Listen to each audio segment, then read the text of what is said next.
My name is Diana. I'm 32, and I run operations for a restaurant group that seats 3,000 people a week across 4 locations. I know how a check moves from kitchen to table the way most people know how to tie their shoes. So when my parents called after 3 years of total silence and invited me to dinner to make amends, I should have asked one question before I said yes. Who's really at that table? I didn't ask. I drove 40 minutes to the Belvedere, walked through the front doors, and found 16 members of my family already seated around a long table covered in lobster tails, wagyu steaks, and a $400 bottle of Bordeaux they'd started pouring before I pulled into the parking lot.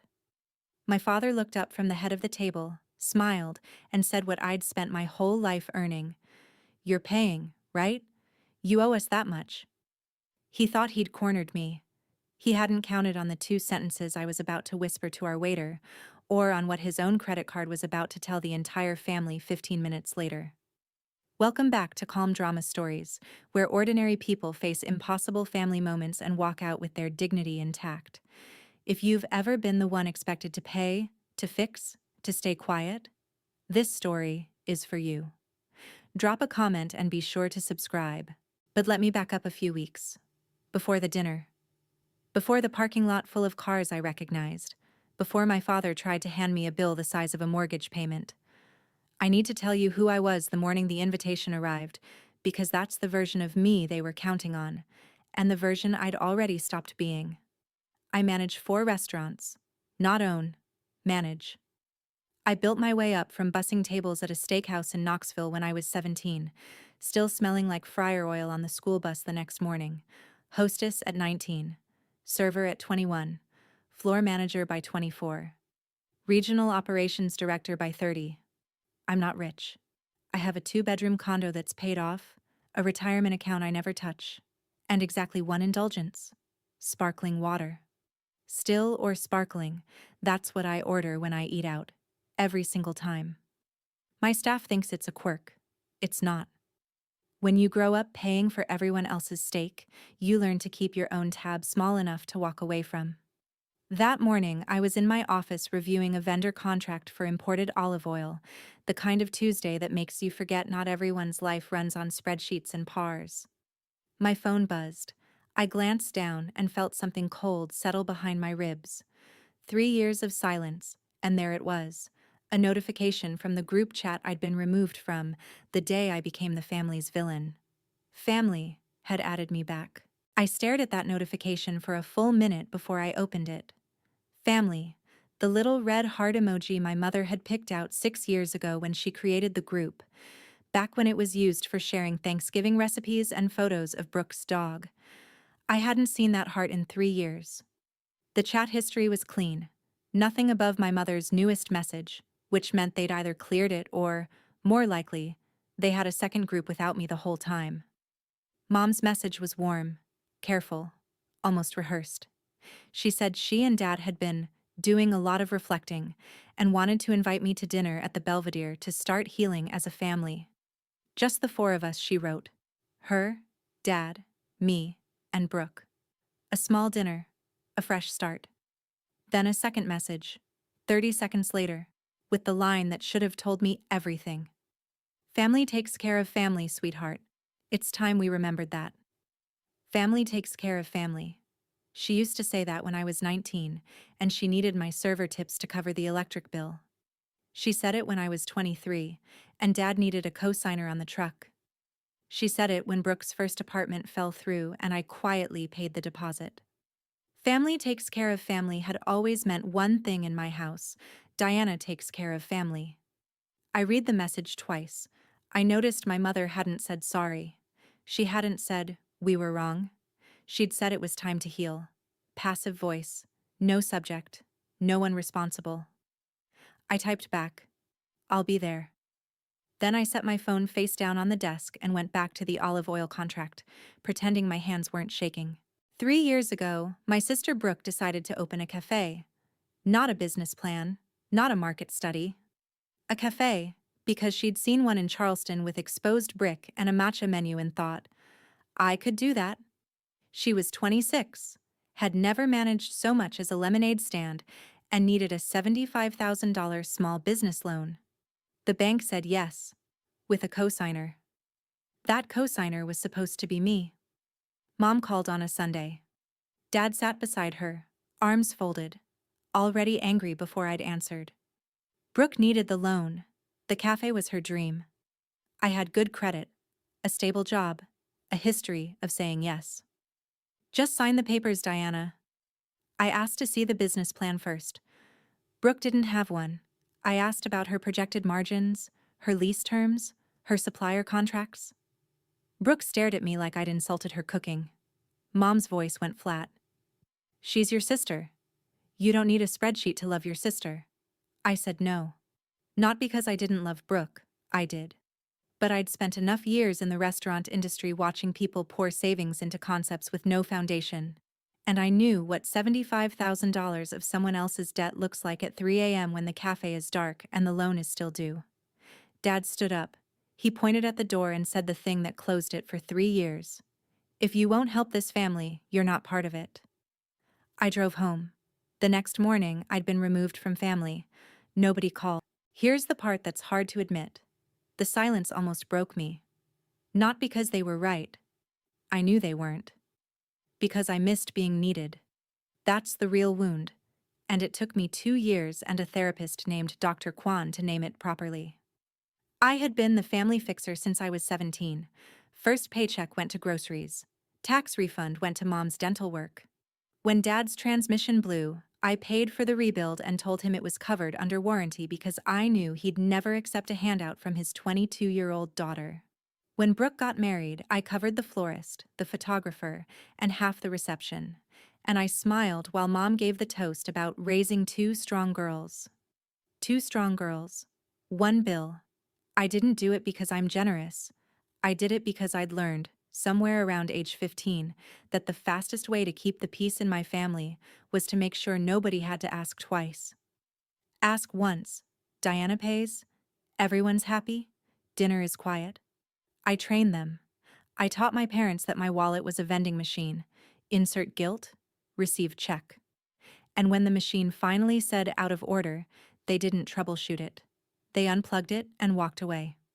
So when Mom's message popped up after 3 years, family takes care of family, sweetheart, I felt the old reflex fire in my chest like a muscle I hadn't stretched in years.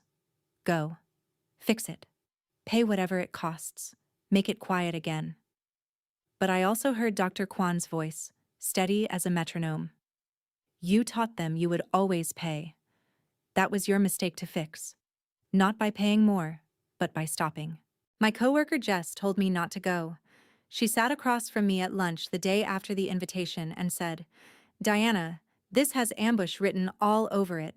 And I remember laughing because Jess had never even met my family, and she could see it clearer than I could. My sous chef Marco said the same thing, shorter. Don't. But I'd already decided. Not because I believed them, not because I expected an apology. I wanted to sit across from my parents and find out whether 3 years had changed anything, or whether the silence had just been a longer version of the same conversation we'd always had, one where I was expected to listen, agree, and pay. I wanted closure, even if closure meant confirming the door was nailed shut. There was something else too, and I'm going to be honest about it because I think some of you will understand. I missed my mother. Not the mother who orchestrated, not the one who kept score, the one who taught me to make cornbread in a cast-iron skillet when I was 9 and sang along with Dolly Parton while the butter melted. That mother hadn't called in 3 years either, but some nights I still heard the Dolly Parton. So I told Jess I was going. I told Marco I'd be fine. I told myself the same thing and almost believed it. I set one rule. 1 dinner, civil, no money, and if it felt wrong, I'd leave before dessert. I wrote it on a sticky note and pressed it to my steering wheel the morning of. 1 dinner, then home. That sticky note was still there when I pulled into the Belvedere's parking lot and counted the cars. I dressed simple on purpose. Black slacks, a gray blouse I wear to vendor meetings, flat shoes. No jewelry except the small silver watch I bought myself the year I made regional director. Not because I wanted to impress anyone, but because I'd earned it and it kept good time, and that felt like enough. I didn't want to walk into the Belvedere looking like I was performing. My family already thought I flaunted my success. The truth was, I drove a 9-year-old Honda and meal prepped on Sundays like half of America. The drive took 40 minutes. I played no music. My hands stayed at 10 and 2. Somewhere around the highway merge, my stomach started to tighten in a way I recognized. The same feeling I get when a walk-in cooler fails on a Friday night, and I know the next 6 hours are going to hurt. Instinct. My body knew something my brain was still negotiating with. I almost turned around at the exit ramp. Almost. But I thought about that cornbread, and I thought about Dr. Kwan's voice, and I kept driving. The Belvedere sat at the end of a strip of shops I hadn't visited in years. The expensive side of town, the kind of place where the parking lot is landscaped and the hostesses wear all black. Dad's truck was in the third row, Mom's sedan next to it. Fine. Then I saw Aunt Linda's white Buick, Uncle Greg's SUV, Brooke's hatchback with the bumper sticker from the cafe that had closed 11 months after it opened. 3 more cars I recognized. 2 I didn't. My stomach dropped before I even opened the door. Just the 4 of us, Mom had written. I counted 9 vehicles. I sat in my car for 2 full minutes, engine off, hands on the wheel, reading that sticky note. 1 dinner, then home. The smart thing would have been to reverse out of the lot and drive the 40 minutes back to my condo and eat leftover soup, and never think about the Mayfield family reunion I hadn't been invited to, or apparently had been invited to without being told the guest list. But I got out. I straightened my blouse. I locked the car and walked toward the entrance because I was 32 years old and I'd spent 3 years learning how not to run, and I was not going to start running again in a restaurant parking lot on a Thursday evening. The front doors were heavy glass with brass handles, the kind that whisper, "Entrees start at $42," before you even see a menu. Inside, the lobby smelled like rosemary and warm bread and money. A hostess in a black dress smiled and checked her screen. "Mayfield?" I nodded. She nodded back. "Your party's already seated." She said it the way hostesses say things when they've been dealing with a large group for an hour and are trying very hard not to look stressed. I recognized the expression. I'd worn it myself 1,000 times. She grabbed a menu, just one, and led me toward the back of the dining room through the murmur of every other table. 1 dinner, then home. I turned the corner and saw the table. 16 chairs, every single one filled except the one at the far end, directly across from my father. The table stretched the entire length of the private dining alcove. White linen, heavy silverware, candles in low crystal holders. There were platters I could identify from 10 feet away. Lobster tails fanned across crushed ice, wagyu sliders on a tiered stand, a charcuterie board the size of a coffee table. And in the center, a bottle of wine I recognized from vendor tastings. A 2016 Saint-Emilion Grand Cru, retail around $400, already half empty. They'd been here a while. They'd been ordering hard. The hostess paused at the edge of the alcove and glanced at me with a look that translated perfectly across every restaurant I've ever worked in. "Good luck." Then she leaned closer and said quietly, "Your father put a card down to hold the reservation, just so you know. We require one for parties over 12. I filed that sentence the way I file every operational detail. Silently, completely, permanently. His card was on file. He'd secured the table. And yet, somehow I already knew the bill wasn't supposed to land on him. My mother saw me first. She stood up with both arms open and every head at the table turned. "Diana. Oh, sweetheart, look at you." Applause. Actual applause, like I was a returning soldier and not the daughter they'd ghosted for 1,000 days. Uncle Greg whistled.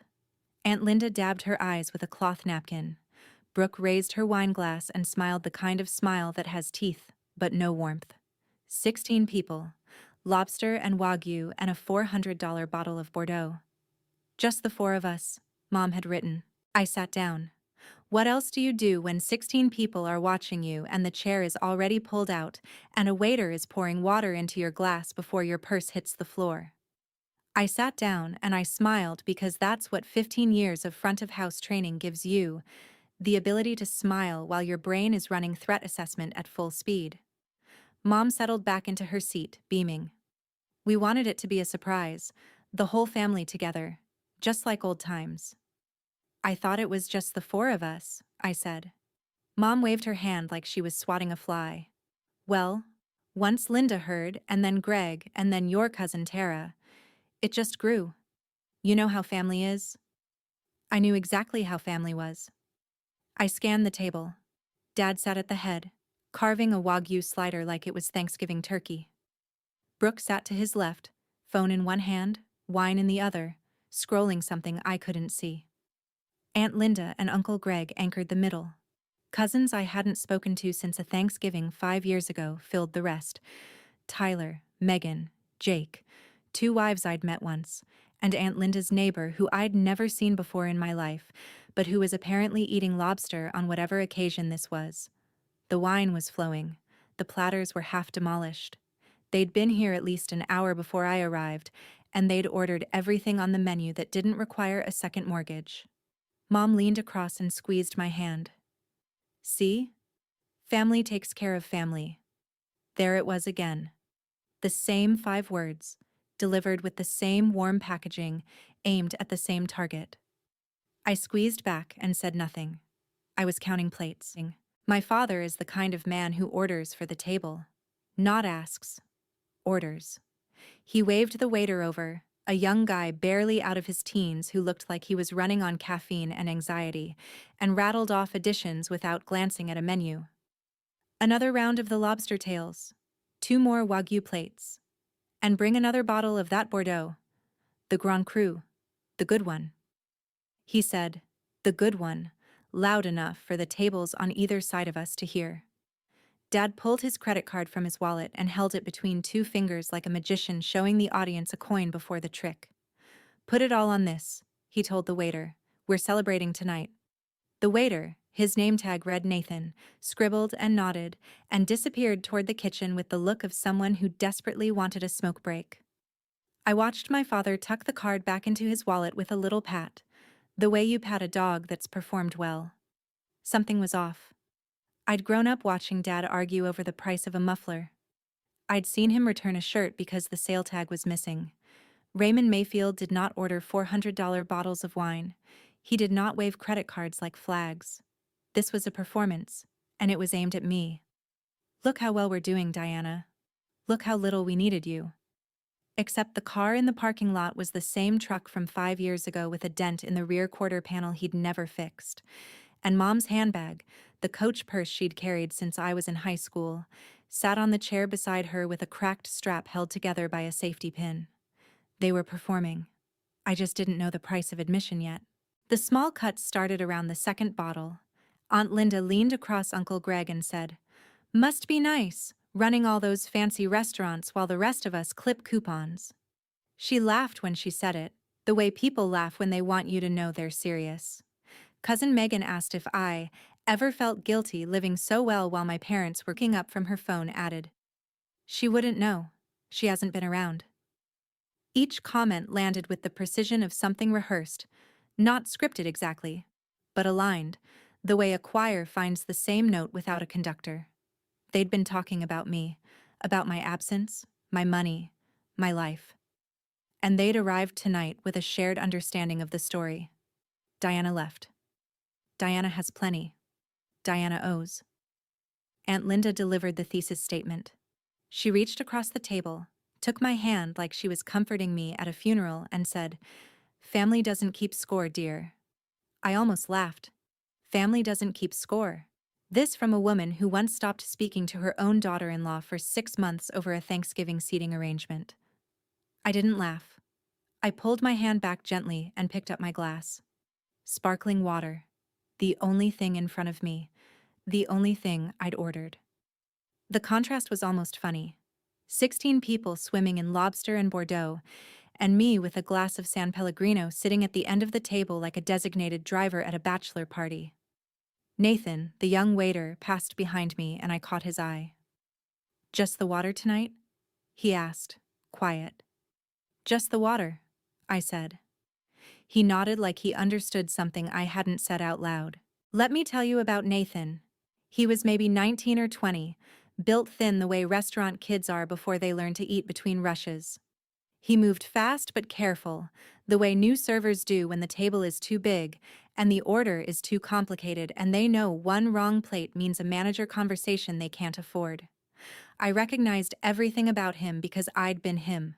17 years old, 2 tables deep, learning that the guests who snap their fingers are always the ones who tip the least. He was handling our 16 top alone. Well, almost alone. A busser appeared occasionally to clear plates, but Nathan was running every order, every refill, every, "Excuse me, can we get more butter?" from Aunt Linda, who'd said it 3 times in 20 minutes. He never complained. He never sighed. He refilled my sparkling water without being asked, and when he set the glass back down, he caught me watching the table with an expression I probably should have hidden better. "Long night?" he murmured. I almost told him the truth. Instead, I just said, "You're doing great." He blinked, startled, like he'd forgotten customers could say that. Then he straightened up about half an inch taller and moved on to Uncle Greg's refill.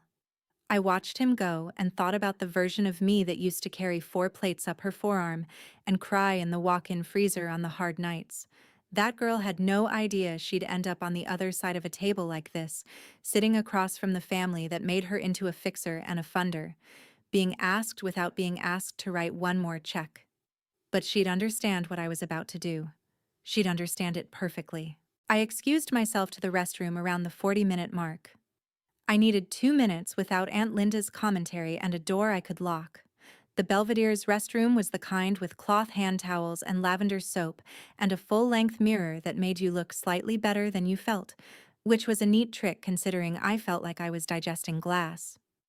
I turned on the faucet, pressed cold water against my wrists the way you do when you need your heart rate to cooperate with your brain.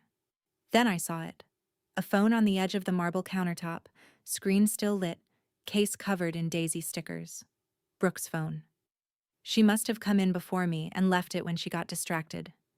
Brooke left things everywhere. It was one of the few traits we shared. I didn't plan to look. I want to be clear about that. But the screen was bright, and the notification banner at the top was from a group chat I'd never been added to, and the preview text was enough to stop my hand mid-reach for the paper towel. The group was called Dinner Plan, 3 members, Mom, Dad, Brooke. The latest message, sent 4 days ago, was from Mom. The preview showed the words I can still recite from memory. "Don't tell Diana it's everyone. She won't dare." The message cut off at the banner's edge. My pulse was steady. My hands were dry. I picked up the phone the way I'd pick up a vendor invoice that didn't add up. Not angry, not surprised, just confirming what the numbers already told me. I scrolled up. The full message read, "Don't tell Diana it's everyone. Once she's there with the whole family watching, she won't dare say no. She never could handle a scene." Below it, Dad had replied, "Just make sure she sits at my end. I'll handle the ask." Brooke's contribution, timestamped 2 minutes later. "Order the good stuff before she gets there. Once it's on the table, she can't exactly send it back, LOL." I kept scrolling. 3 weeks of messages. Mom coordinating RSVPs. Linda's in, Greg's in, Megan says yes if there's wine. Dad, quieter, mostly logistical. Parking, reservation time, how to frame the invitation so it sounded casual. Then the messages that turned my stomach cold. Mom, 10 days ago. "The bank called again Thursday, we need to figure out something before June." Dad, "Diana can cover us through spring. She's got more than enough." And the one that hit like a bag of gravel dropped from a shelf. Mom again. 8. They wanted me to be grateful for the privilege of being tricked into a 16-person dinner at a restaurant I couldn't have picked for myself, so I could pay a bill I didn't order, to solve a crisis nobody told me about, for a family that cut me off when I said no the last time. I set Brooke's phone back on the counter, screen down, exactly where I found it. I washed my hands. I looked at myself in that flattering mirror and I thought, I know what you're doing. I know what this costs. And for the first time in 15 years, I am not going to pay it. I stood in that bathroom holding the truth in both hands, and the strangest part was how calm I felt. Not numb, not angry, just clear, the way a kitchen goes quiet right before a dinner rush, everything in position, nothing wasted, every station ready. If you've ever found out you were loved for what you could provide and not who you are, you know exactly how cold that tile floor felt under my shoes. Stay with me. Subscribe, because what I did next, I planned in the time it takes to dry your hands. I walked back to the table with the same expression I wear when a health inspector arrives unannounced. Pleasant, unreadable, fully operational. Nobody noticed anything different. Aunt Linda was telling a story about her neighbor's divorce. Uncle Greg was working on his third lobster tail. Brooke had reclaimed her phone from the restroom and was scrolling again, oblivious. But I noticed things now that I hadn't before, or hadn't let myself see. Mom kept glancing at Dad's wallet on the table, quick little flicks of her eyes like she was checking a countdown. Dad's laugh was half a beat too loud, the way people laugh when they're nervous and covering it with volume. The wine bottle, the second one, was nearly empty, and nobody had suggested slowing down. Because why would they? They weren't paying. I was paying. That was the whole point of the evening, and every lobster tail, every wagyu slider, every pour of that $400 Bordeaux was another brick in the wall they were building around me, high enough that I couldn't climb out without making the scene I'd spent my whole life avoiding. I started asking questions. Casual ones, the kind you ask when you're catching up after 3 years, and not the kind you ask when you already know the answers and you're watching people lie. How's the cafe, Brooke? Brooke's wineglass paused halfway to her mouth. Oh, we closed. Market just wasn't there. She said it fast, like pulling off a bandage she'd rehearsed removing. That's too bad. How long did it last? 11 months. Mom jumped in before the silence could settle. Brooke's exploring other options. She has so many talents. I nodded. Then I turned to Dad. How's the contracting business, Dad? Still doing the commercial builds? Dad's jaw tightened for half a second. A tell I'd cataloged before I was old enough to drive. Between projects right now. Economy's been tough. You know how it is. I did know how it was. I knew because I'd just read, "The bank called again Thursday," on his wife's phone 10 minutes ago, and because the dent in his truck was still there, and because the man who'd ordered 2 rounds of lobster and a $400 bottle of wine was sitting across from me performing Solvency the way a community theater actor performs Shakespeare, loud, committed, and entirely unconvincing to anyone who's seen the real thing. I just nodded and let them keep talking. People tell you everything when they think you're the bank. They told me about the kitchen renovation they'd put on hold, about the vacation they decided to skip this year, about how things have been a little tight, but nothing we can't handle. Every sentence was a window into a house I could now see was on fire, and they were all standing on the lawn pretending the smoke was barbecue. The pressure started building the way it always does in my family, not with a direct question, but with a current. Little comments that pushed in the same direction, casual enough to deny, coordinated enough to corner. Aunt Linda sighed and said, "It must be so rewarding, doing well for yourself like that. Some of us aren't so lucky." Cousin Tyler, who I hadn't spoken to since Obama's second term, chimed in with, "Yeah, Diana, you really landed on your feet. That's awesome." Even Uncle Greg, who normally communicates exclusively through sports metaphors, managed a, "You hit a home run out there, kid." Each compliment was a brick. Each brick pointed the same way. You have money, we see it, and we're reminding you in front of witnesses. Mom orchestrated from the center of the table like a conductor who'd memorized the score. A nod to Linda. A smile at Tyler. A gentle hand on Dad's arm when he started to speak too soon. She was good. She'd always been good. I used to think my mother was just a warm person who liked hosting. Now I understood she was a project manager with a 20-year track record, and her biggest deliverable was sitting at the end of the table drinking sparkling water. The dessert menus arrived. Aunt Linda ordered creme brulee without looking at the price. Brooke asked for the chocolate souffle, which required a 20-minute lead time, which meant she'd ordered it before I sat down. Of course she had. They were running up the tab the way you run up a tab when someone else is paying. Without a ceiling, without guilt, without a single glance at the column on the right side of the menu. My sparkling water was down to the ice. Brooke was the one who cracked the surface. She'd had 3 glasses of the Bordeaux by then, enough to sand down whatever filter she normally kept between her brain and her mouth, which was never especially thick to begin with. She leaned across the table, glass in hand, and grinned at me like we were sharing a joke. "Relax, big sister. It's just dinner. You can afford it." I set my water down. "Afford what?" "This." She gestured at the table. The platters, the wine, the 16-place settings, the creme brulee and chocolate souffle currently being prepared by a kitchen that had no idea it was catering a shakedown. "We ordered the good stuff since you're treating." She said it so casually. "Since you're treating." Like it had been settled in a meeting I wasn't invited to. Which, of course, it had been. The table went quiet for about 3 seconds, which doesn't sound long until you're the one sitting in it. Mom shot Brooke a look that said, "Too early," and Brooke shrugged like she'd bumped a vase she didn't plan to pick up. Uncle Greg studied his lobster. Aunt Linda suddenly found her napkin fascinating. Dad cleared his throat. The silence lasted long enough for Nathan to arrive with a fresh bottle of sparkling water and place it beside my glass, and for me to realize 2 things. First, that Nathan was the only person at this table who had poured me something without expecting anything in return. This whole dinner was a heist. And every lobster tail was evidence. What happened next was an accident, and I almost felt bad for Cousin Megan when it landed.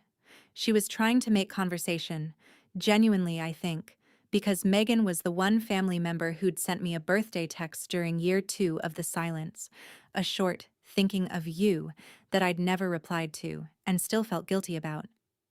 "So Diana, Mom said you got a big promotion? Something about running a bunch of restaurants now?" I kept it simple. "Regional Operations Director. 4 locations."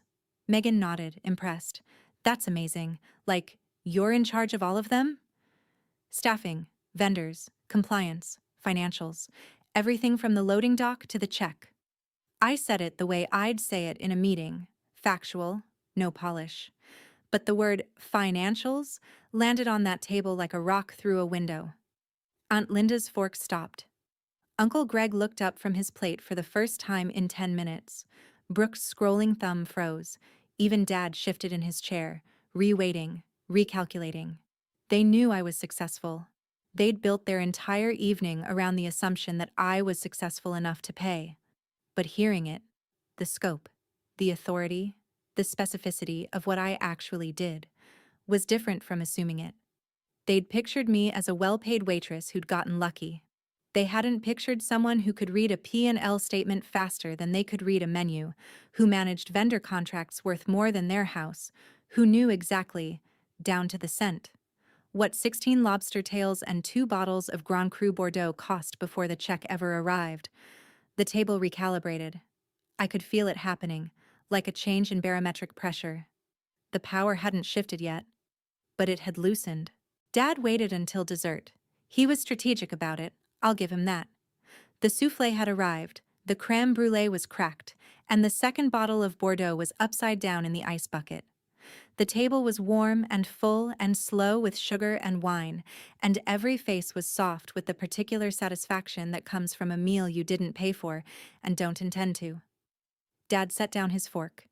He folded his hands on the edge of the table, a gesture I'd seen him make before signing contracts, before delivering speeches at Thanksgiving, before telling me at 23 that he needed a co-signer just this once. He looked at me, not unkindly, not cruelly, with the particular expression of a man who believes he's being reasonable. "Diana," he smiled, "you're paying, right? You owe us that much." 5 words. You owe us that much. 16 people heard them. Nathan, refilling Aunt Linda's coffee behind me, heard them. The couple at the next table pretending not to listen, heard them. My mother nodded. My sister smirked. My aunt reached for another pat of butter like the matter was settled. You owe us. 3 years of silence. And not one person at that table had said they were sorry, or that they'd been wrong, or that they'd missed me for any reason other than my credit limit. You owe us that much. I looked at my father across a table covered in the wreckage of a meal I hadn't ordered, surrounded by a family I hadn't been told was coming, holding a glass of water I'd poured myself, and I felt something I hadn't expected. Relief. Because the decision I'd been afraid to make had just been made for me. I didn't answer right away. I've learned that silence does more work than words in a room full of people who are used to being agreed with. 3 seconds. 5. The kind of silence that makes a table of 16 people shift in their chairs and reach for their water glasses and suddenly remember they have something interesting to look at on the wall behind you. For 15 years, I'd paid so no one would make a scene. I'd picked up every check, co-signed every loan, covered every deposit and every dental bill and every florist invoice, because the cost of saying no was a room exactly like this one, full of staring, expecting faces, full of the unspoken understanding that Diana's love was measured in dollars and Diana's silence was purchased with compliance.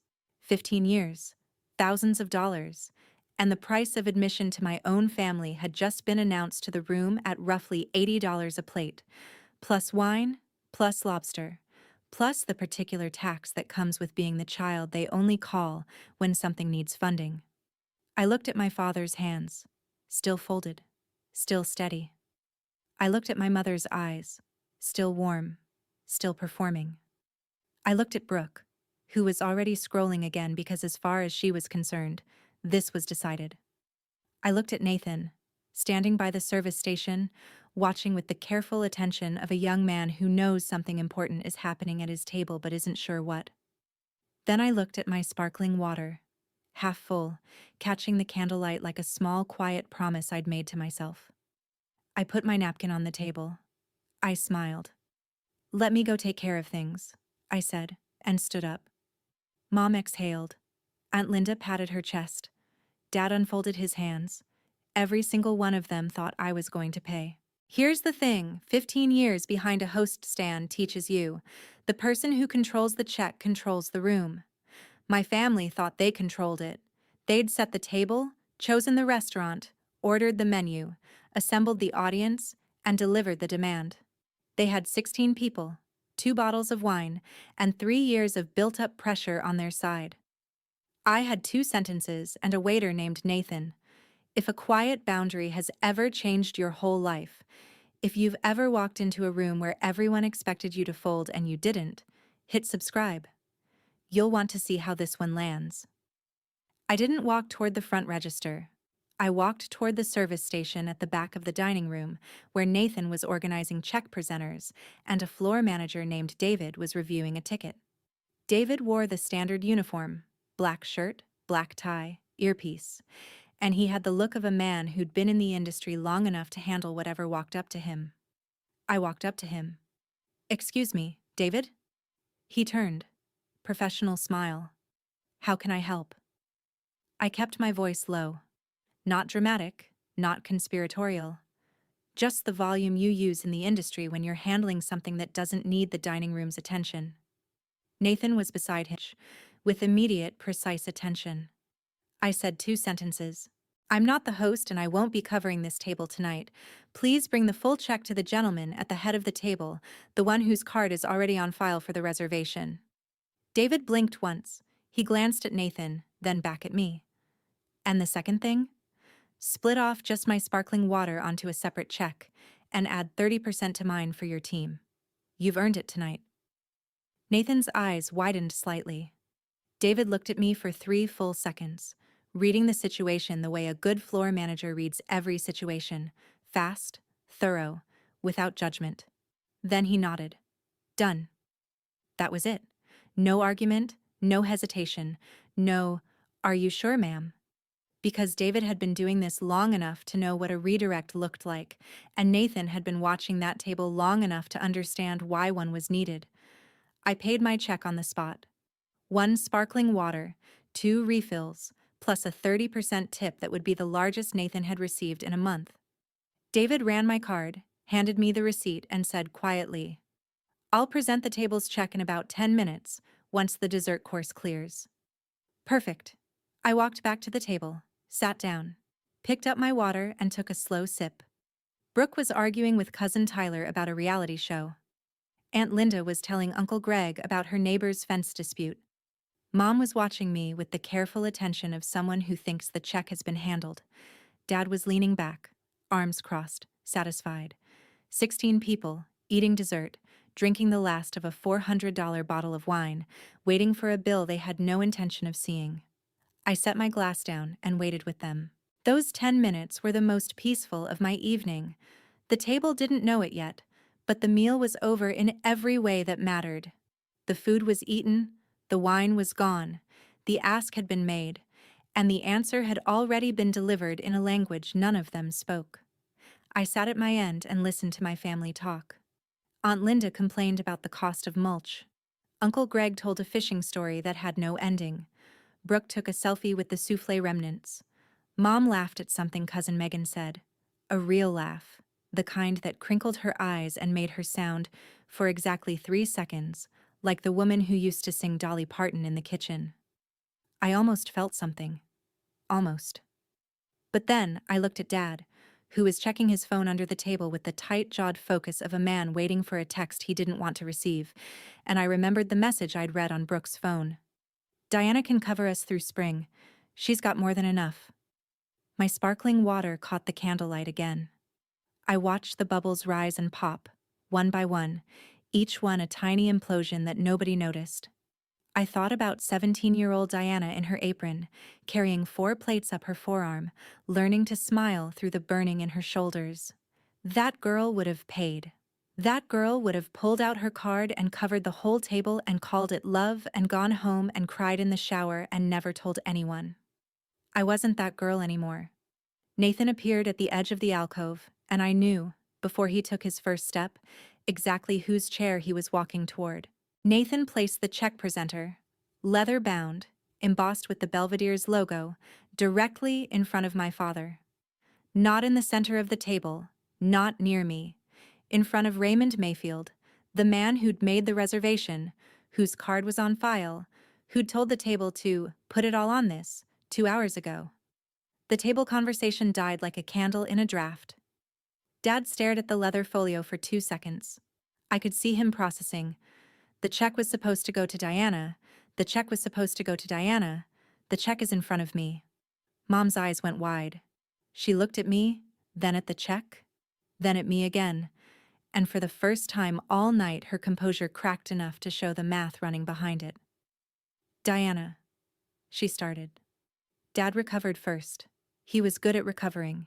He'd spent 63 years never admitting he was caught off guard. He picked up the check presenter, opened it with a casual flick, and did not look at the total. He couldn't look at the total. If he looked at the total in front of 16 people, the performance would end. "I've got it," he said, pulling his credit card from his wallet with the same 2-finger flourish he'd used earlier. He handed the card to Nathan without breaking eye contact with me. "We're celebrating, remember?" Nathan took the card. "I'll be right back, sir." He said it gently, the way you say things when you know what's about to happen and the person you're talking to doesn't. Dad leaned back, crossed his arms, smiled at me with the full confidence of a man who believed his card would save him. Nathan came back in 4 minutes. He stood beside my father's chair. He leaned down and said, at a volume designed to be discreet, but heard by a table that had gone silent enough to hear ice melt, "I'm sorry, sir. The card has been declined." Nobody moved. Dad's smile held for 1 more second, a reflex, like a light that stays on after you've flipped the switch. Then it went out. "Run it again," he said. Nathan nodded. He disappeared. He came back in 2 minutes. Same lean, same gentle voice. "I'm sorry, sir. It's still not going through. Would you like to try another card?" Dad reached for his wallet. His fingers moved through the slots. 1 card, then another, then a third he pulled from behind his driver's license like a last bullet in a chamber he'd forgotten he loaded. He handed it to Nathan. The table was silent. 16 people. No forks moving. No wine being poured. No laughter. Just the sound of Raymond Mayfield's 63 years of pride compressing into a wallet he couldn't close fast enough. Nathan came back a third time. He didn't need to speak. His face said it. Dad looked at Nathan. Then he looked at me. Not with anger. Not yet. With the raw, unguarded expression of a man who has just realized in front of every person who matters to him that the net he'd been counting on was gone, and the ground was exactly as hard as he'd always feared.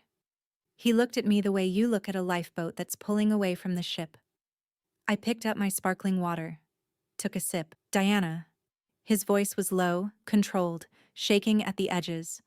What did you do? I didn't do anything, Dad. Your card was declined. That's between you and your bank. You were supposed to... He stopped himself, but not fast enough. The sentence hung in the air, unfinished, visible to everyone. You were supposed to pay. Mom started crying. Not the quiet kind, the performative kind, the kind with gasps and dabbing and enough volume to recruit sympathy from adjacent tables. After everything we've done for you, after I carried you, how could you sit there and... What did you do for me, Mom? My voice was level. I didn't raise it. I didn't lean forward. I stayed in my chair with my hands around my water glass. Tell me, in front of everyone, what did you do for me in the last 3 years? Brooke slammed her hand on the table. This is so typical. You always have to make everything about you. Aunt Linda reached for my arm. Diana, dear, your father is clearly embarrassed. Can't you just... No. One word. I said it the way I'd say it to a vendor who tried to short my invoice. Clear, final, and without apology. Then Dad broke. Not with anger this time. With something worse. His voice dropped, and for one moment, one terrible, honest moment, he sounded like a man standing in a house with the lights turned off. Diana, please. We're drowning. I saw him. I saw the scared man behind the performance, the father who'd lost his business and his pride and couldn't say it out loud until his credit card said it for him. I saw him, and I ached. Then he added, "And you'd let us?" And the ache stopped. Because even drowning, he was still reaching for my wallet instead of my hand. I stood up. Not fast. Not dramatic. The way you stand when you've made your decision and you don't need the room's permission to leave. Dad, I'm sorry you're struggling. I mean that. But this... I gestured at the table, the empty platters, the upside-down wine bottles, the 16 faces watching me like I was the villain in a story they'd rehearsed all week. This isn't asking for help. This is a trap. You didn't invite me to make amends. You invited me to make a payment. Mom's crying shifted into something harder. That's not fair, Diana. We just wanted you back. You wanted me back for what I could cover, Mom. I read the messages. She can cover us through spring. The table went white. Brooke's face drained. Mom's hand flew to her mouth. Dad looked at the tablecloth. If you need help, real help, I will sit down with you and a financial counselor and we will figure out a plan. No tricks, no audience, no lobster.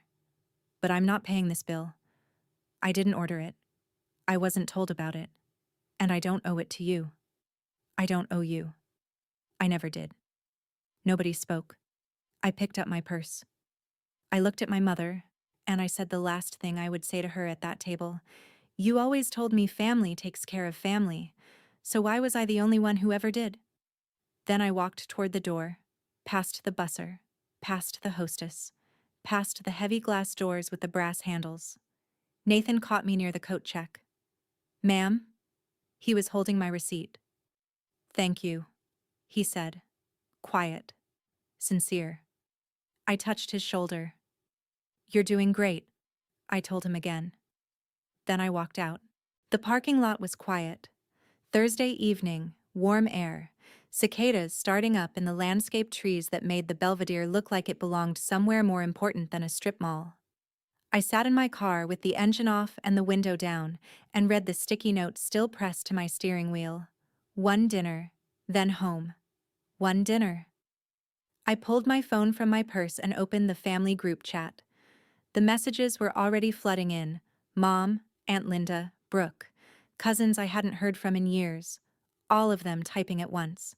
A cascade of exclamation points and accusations, and the particular kind of fury that only comes from people who've been caught. I didn't read them.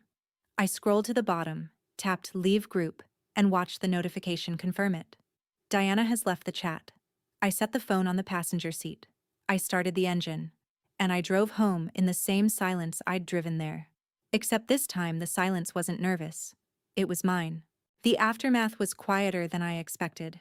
No one called that night, or the next day, or the day after that. The group chat I'd left continued without me. I know because cousin Megan, the one who'd sent the birthday text, reached out separately a week later. I just wanted you to know, she wrote. That was the most honest thing anyone's done at a family dinner in 20 years. I'm sorry I was part of it. Megan was the only one who apologized. 3 weeks later, Brooke texted. Not to apologize. To ask if I could lend her first and last month's rent for a new apartment. I replied with the name of a financial counseling service and wished her well. She didn't respond. Through Megan, I learned the rest in pieces over the following months. Dad's contracting business had folded 18 months before the dinner. Bad bets on 2 commercial projects that went sideways. Mom had been covering minimums on 4 credit cards with a home equity line that was now maxed. The house went on the market in July. They moved to a smaller rental in a town 30 minutes south. Brooke took a job at a dentist's office answering phones. None of it was what I wanted for them. All of it was the consequence of choices they'd made long before I walked into the Belvedere, and none of it was mine to fix. I did what I'd promised at the table. I called Dad 6 weeks later and offered to sit with him and a financial counselor. He hung up. I haven't called again. But the offer still stands. I learned that the most expensive thing you can buy is other people's comfort with your silence. And the night